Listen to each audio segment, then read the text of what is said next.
नमस्ते बच्चों। ज्ञान केंद्र स्कूल द्वारा आयोजित ई लर्निंग कक्षा में मैं आपका सबका स्वागत करता हूं। मेरा नाम अर्जुन प्रताप सिंह राणा है। ये वीडियो कक्षा 10वीं हिंदी लोक भारती के लिए है। बच्चों, आज हम दूसरा पाठ जो एक कहानी है, कहानी का नाम है लक्ष्मी, जिसके रचनाकार गुरबचन सिंह हैं, उस कहानी पर चर्चा करेंगे और उस कहानी को आज हम पढ़ेंगे। देखिए, इसके पहले बच्चों कुछ अनुदेशों का आपको पालन करना है। अपना ईयरफोन या हेडफोन का उपयोग करें ताकि अच्छी तरह से सुने और सीख सकें। अपने नोटबुक और पेंसिल को अपने पास रखें। जहां आवश्यकता हो वहां वीडियो को पॉज करना है। गुरबचन सिंह जिन्होंने ये कहानी लिखी है बच्चों, उनका जन्म 18 मार्च 1937 को हुआ था। उनका संक्षिप्त परिचय है। सुप्रसिद्ध कहानीकार गुरबचन सिंह जी ने साहित्य के अनेक क्षेत्रों में मुक्त लेखन किया है। आपकी भाषा सरल और प्रवाही है, इसी वजह से आपका साहित्य रोचक बन पड़ा है और इस कहानी में भी हमको नजर आता है। बड़े आसान और सरल शब्दों में उन्होंने बहुत अच्छी कहानी यहाँ प्रस्तुत की है। लक्ष्मी। बच्चों, सबसे पहले मैं आपको बता दूं, यहाँ पर लक्ष्मी किसी महिला का नाम नहीं है। ये लक्ष्मी एक गाय का नाम है। इस कहानी की पूर्व भूमिका मैं आपको बताना चाहता हूँ।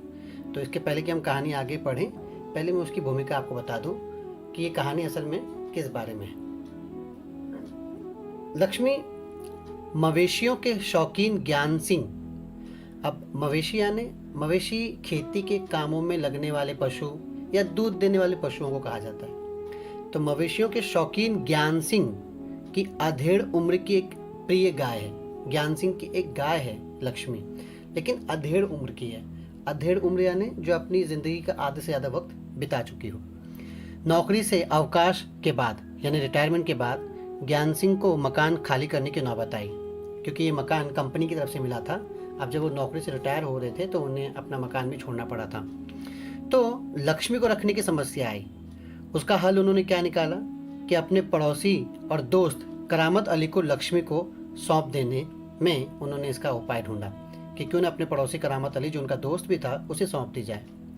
करामत अली जी जान से लक्ष्मी की सेवा करते थे, पर जब लक्ष्मी ने दूध देना बंद कर दिया तो वह उनके परिवार के लिए एक समस्या बन गई। बच्चों, यही सार इस कहानी का है कि जब गाय की उपयोगिता खत्म हो गई, गाय ने दूध देना बंद कर दिया, तो उसके बाद अब गाय को कैसे पालें। प्रस्तुत कहानी में कहानीकार गुरबचन सिंह ने एक तरफ मित्र को दिए गए वचन के पालन पर बल दिया है, तो दूसरी तरफ प्राणी मात्र के प्रति दया भावना को भी बताया है। कहानी में दर्शाया गया है कि अनुपयोगी हो जाने के बाद भी पालतू प्राणियों की उचित देखभाल करना आवश्यक है। तो आइए बच्चों, शुरू करते हैं इस कहानी को। मैंने कहानी के साथ उनके कठिन शब्दों के अर्थ भी दिए हैं, तो आपको उन अर्थों को भी लिखना है, समझना है, याद रखना है। लक्ष्मी, गुरबचन सिंह। आइए शुरू करते हैं। उस दिन लड़के ने तैश में आकर लक्ष्मी की पीठ पर 4 डंडे बरसा दिए। बच्चों, यहाँ पे लड़के ने, अब उस लड़के का नाम नहीं दिया गया है, तो मैं आपको अतिरिक्त जानकारी में बता दूं। लड़का करामत अली का बेटा है और उसका नाम जो है रहमान है। तो रहमान ने तैश में आकर, गुस्से में आकर लक्ष्मी गाय की पीठ पे 4 डंडे बरसा दिए। वो बड़ी भयभीत और घबराई थी। जो भी उसके पास जाता सिर हिला उसे मारने की कोशिश करती या फिर उछलती कूदती, गले की रस्सी तोड़कर खूंटे से आजाद होने का प्रयास करती। करामत अली इधर 2-4 दिनों से अस्वस्थ था, लेकिन जब उसने सुना कि रहमान ने गाय की पीठ पर डंडे बरसाए हैं तो उसे रहा नहीं गया। वो किसी प्रकार चारपाई से उठकर धीरे धीरे चलकर बथान में आया। बथान वो स्थान जहां गाय बैल को रखा जाता है।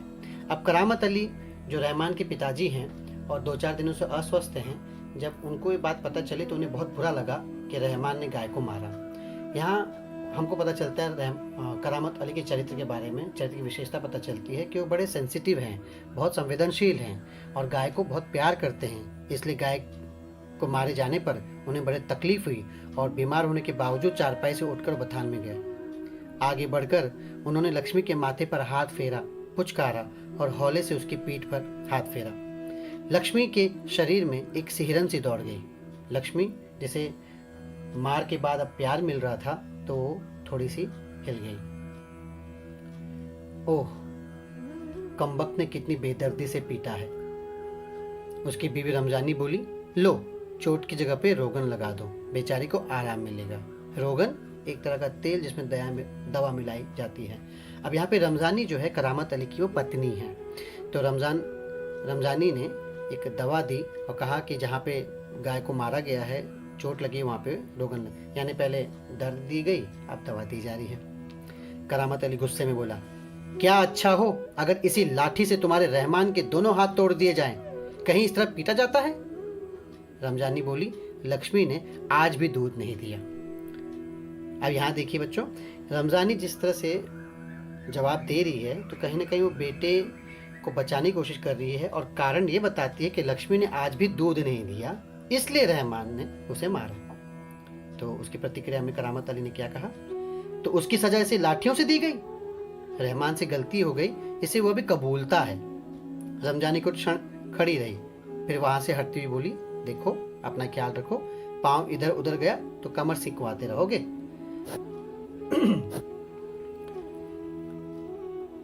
करामत अली ने फिर प्यार से लक्ष्मी की पीठ सहलाई, मुंह ही मुंह में बड़बड़ाया, माफ कर लक्ष्मी, रहमान बड़ा मूर्ख है, उम्र के साथ तू भी बूढ़ा गई है। डेयरी फार्म के डॉक्टर ने तो पिछली बार ही कह दिया था ये तेरा आखिरी बरस है। बच्चों आखिरी बरस का अर्थ यहाँ पे गाय की आखिरी बरस से नहीं लगता, यहाँ ये अनुमान लगता है कि डेयरी फार्म के डॉक्टर ने ये कहा था कि गाय अभी इतनी बूढ़ी हो गई है कि अब उसमें दूध देने की शक्ति नहीं रही, तो ये उसका आखिरी वर्ष है जब वो दूध दे सकती है, इसके बाद दूध देना बंद कर देगी। लक्ष्मी शांत खड़ी अपने जख्मों पर तेल लगवाती रही। वो करामत अली के मित्र ज्ञान सिंह की निशानी थी। ज्ञान सिंह और करामत अली एक दूसरे के पड़ोसी तो थे ही, वे कारखाने में भी एक ही विभाग में काम करते थे, एक साथ प्राय ड्यूटी पर जाते और एक साथ ही घर लौटते। तो बच्चों हम देख सकते हैं कि ज्ञान सिंह और करामत अली, गाय जैसे कि मैंने शुरुआत में कहा असल में गाय ज्ञान सिंह की थी, लेकिन जब ज्ञान सिंह रिटायर हो गया तो उसने अपनी गाय करामत अली को दे दी, इस वचन के साथ कि करामत अली उस गाय का ध्यान रखेगा, लक्ष्मी का ध्यान रखेगा। इन दोनों की दोस्ती कैसी है, ये दोस्त तो हैं ही, पड़ोसी भी हैं, और कमाल की बात यह है कि एक ही कारखाने में एक ही विभाग में डिपार्टमेंट में काम करते थे, साथ ऑफिस जाते साथ घर आते, यानी इनमें अच्छा याराना था। ज्ञान सिंह को मवेशी पालने का बहुत शौक था। प्रायः उसके घर के दरवाजे पर भैंस या गाय बंधी रहती। 3 बरस पहले उसने एक जर्सी गाय खरीदी थी, उसी का नाम उसने लक्ष्मी रखा था।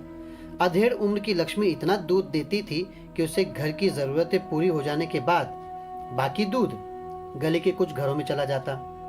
दूध बेचना ज्ञान सिंह का धंधा नहीं था, केवल गाय को चारा और दर्रा आदि देने के लिए कुछ पैसे जुटा लेता था। दर्रा यानी जानवरों के चारे में मिलाए जाने वाले अनाज के टुकड़े, जिससे उनका खाना, गायों का खाना टेस्टी हो जाता है, उनको पसंद आता है। तो दूध बेचना ज्ञान सिंह का धंधा नहीं था, लेकिन ये था कि अपने लिए जितना दूध मिलता था वो इस्तेमाल करके वो पड़ोस के गलियों में कुछ घरों में दे देते थे, इससे कुछ पैसे जुट जाते थे, तो उससे वो ज्ञान सिंह जो है चारे का प्रबंध कर लेते थे। नौकरी से अवकाश के बाद ज्ञान सिंह को कंपनी का मकान खाली करना था। समस्या थी तो लक्ष्मी की।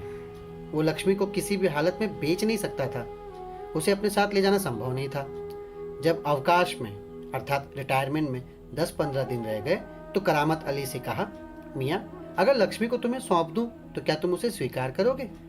करामत अली ज्ञान सिंह का दोस्त तो था ही, लेकिन जब उसे लक्ष्मी मुफ्त में मिल रही थी और दोस्ती के उपहार के रूप में मिल रही थी तो ना कैसे करता। वो तो खुश हो गया। उसने कहा, मियाँ करामत अली ने कहा, नेकी और पूछ पूछ, भला इससे बड़ी खुशनसीबी मेरे लिए और क्या हो सकती है। करामत अली पिछले 1 वर्ष से उस गाय की सेवा करता चला आ रहा था। गाय की देखभाल में कोई कसर उसने नहीं छोड़ी, यानी दोस्ती निभाई। करामत अली ने गाय का पूरा ध्यान रखा। करामत अली को लक्ष्मी की पीठ पर रोगन लगाने के बाद भी इत्मीनान नहीं हुआ। अब जब लक्ष्मी को रहमान ने पीटा है, दवाई लगाई, तो भी करामत अली को अच्छा नहीं लग रहा था, उसे इत्मीनान नहीं हुआ। वो उसके सिर पर हाथ फेरता रहा। लक्ष्मी स्थिर खड़ी उसकी ओर जिज्ञासापूर्ण दृष्टि से देखती रही। जिज्ञासापूर्ण मतलब कुछ जानने की इच्छा से, जैसे गाय उसे कुछ जानना चाहती हो, पूछना चाहती हो।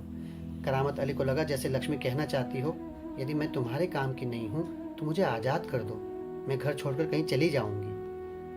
गाय तो बेजुबान है, लेकिन जिस तरह से अपनी भावनाओं को प्रकट कर रही है अपनी आंखों से।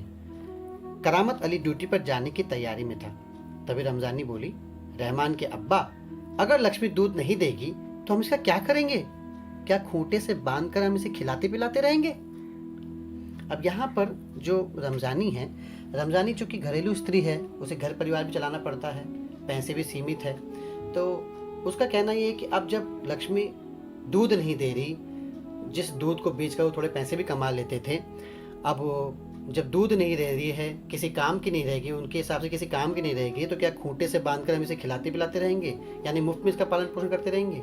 यानी जब तक जिस चीज़ का इस्तेमाल किया, किसी प्राणी का इस्तेमाल, चीज़ तो अलग बात है, यहाँ पे किसी प्राणी का इस्तेमाल किया, जब तक लाभ था उसे पालते रहे, और जब अब लाभ नहीं है तो उसे अब छोड़ने की बात की रही है, या फिर यूँ मुफ्त में खिलाने पिलाने की बात कही जा रही है। तो करामत अली ने कहा, जानवर है, बंधा है, तो इसे खिलाना पिलाना पड़ेगा ही।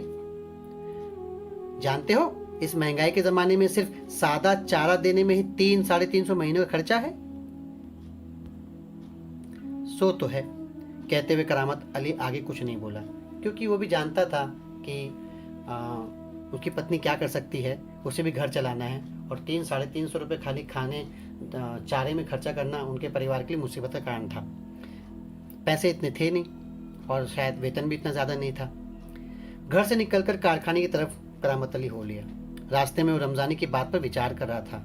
लक्ष्मी अगर दूध नहीं देगी तो इसे क्या करेंगे? ये ख्याल तो उसके मन में आया ही नहीं था कि एक समय ऐसा भी आ सकता है कि गाय को घर के सामने खूंटे में बांधकर मुफ्त में खिलाना भी पड़ सकता है।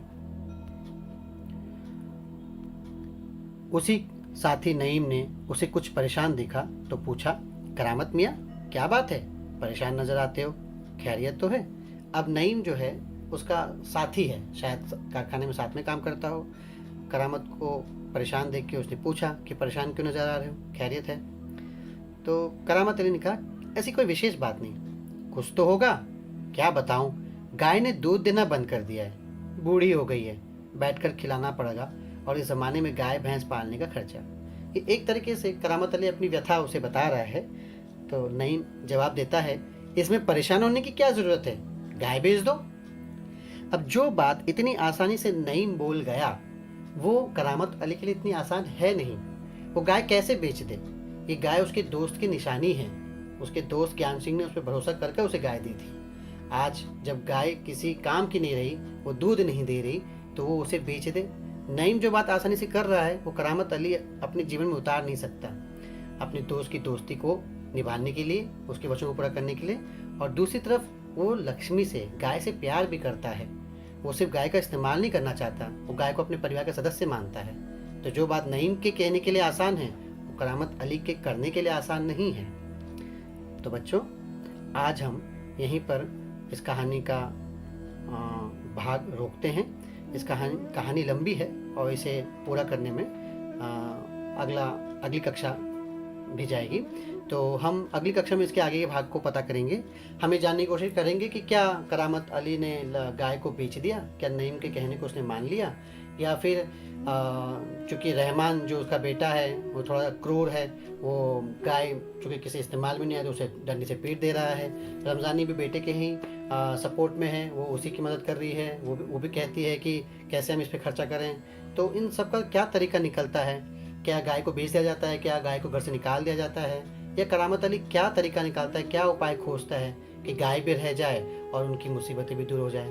ये सब हम अगली कक्षा में हम पढ़ेंगे, और उसके बाद इसी से संबंधित हम प्रश्नोत्तर भी करेंगे। तब तक के लिए बच्चों, अपना ध्यान रखिए, सुरक्षित रहिए, और घर पे रहिए। धन्यवाद।